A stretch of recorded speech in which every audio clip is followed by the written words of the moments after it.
हमारे सभी मित्रों को नमस्कार, प्रणाम, जय सच्चिदानंद।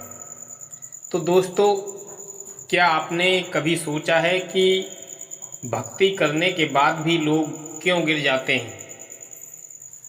वो व्यक्ति जो दिन रात भगवान का नाम लेता है, जो उपदेश देता है, प्रवचन करता है, वो ही व्यक्ति कभी कभी ऐसा गिर जाता है कि लोग चौंक जाते हैं। तो क्या सचमुच भक्ति में भी पतन हो सकता है? हाँ, हो सकता है। और उसका कारण एक ही है, अहंकार। भक्त का मैं। जब भक्ति में मैं घुस जाता है तब नाम भी बोझ बन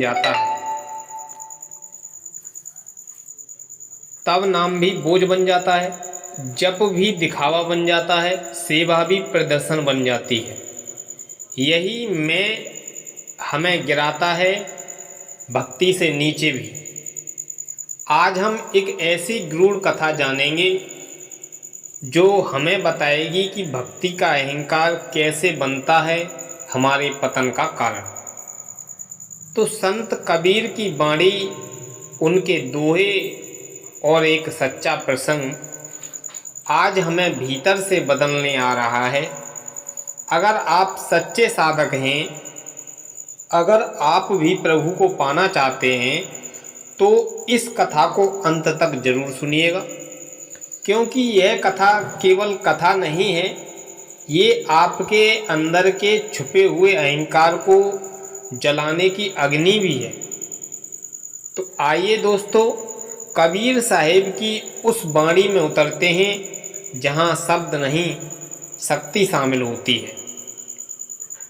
तो दोस्तों, वीडियो शुरू करने से पहले कृपया चैनल को सब्सक्राइब करें और बेल आइकन जरूर दबाएं, ताकि ऐसी ही आत्मा को जकोड़ देने वाली कथाएं आप तक लगातार पहुंचती रहें।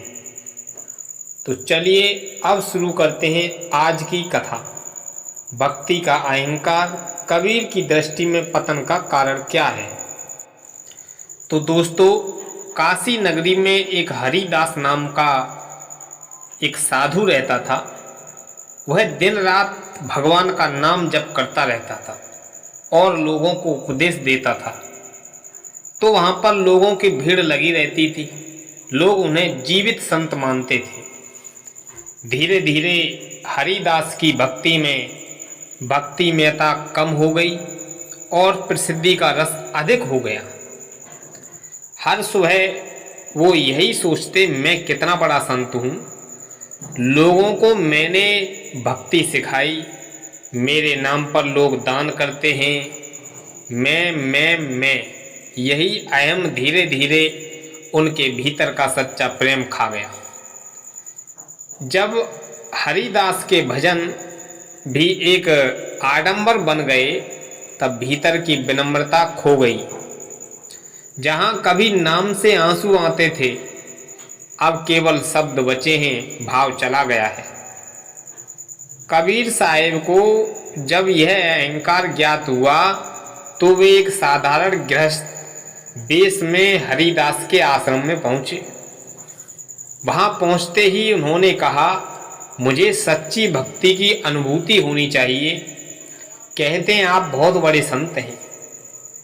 तो हरिदास हंस पड़े और बोले, तू क्या समझेगा मेरी भक्ति को? मैं 30 वर्षों से तपस्या कर रहा हूँ।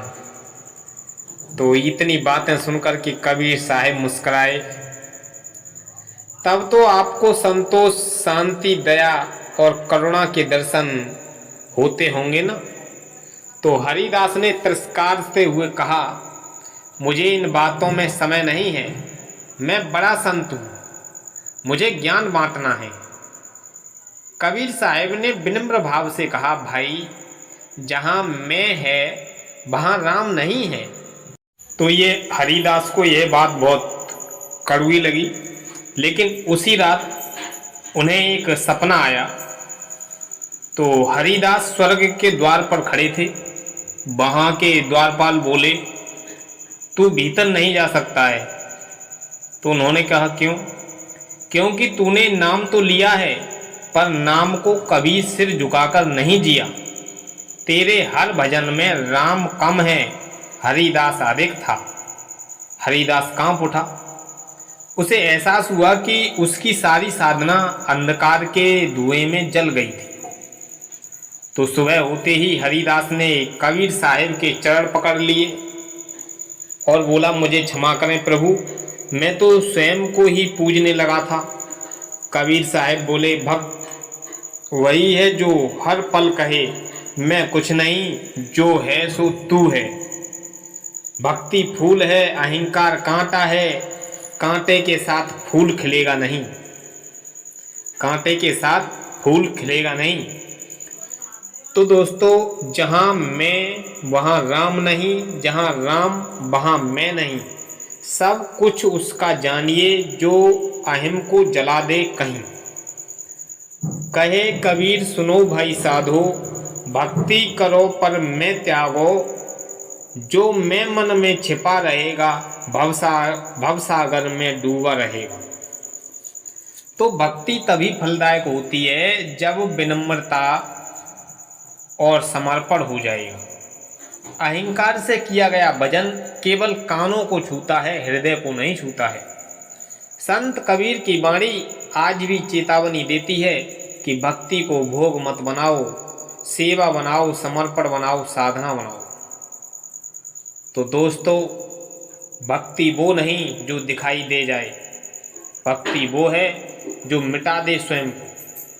कबीर साहब कहते हैं कि जिस दिन तू कहेगा मैं कुछ नहीं हूँ, उसी दिन परमात्मा तुझसे कहेगा अब तू सब कुछ है। तो दोस्तों, यह ज्ञानवर्धक कथा आपके लिए कैसी लगी, आप अपनी कमेंट बॉक्स में राय जरूर दें। अगर आपके लिए थोड़ा सा भी दिल के लिए छुआ हो इस कहानी ने तो शेयर जरूर कर दें। धन्यवाद दोस्तों।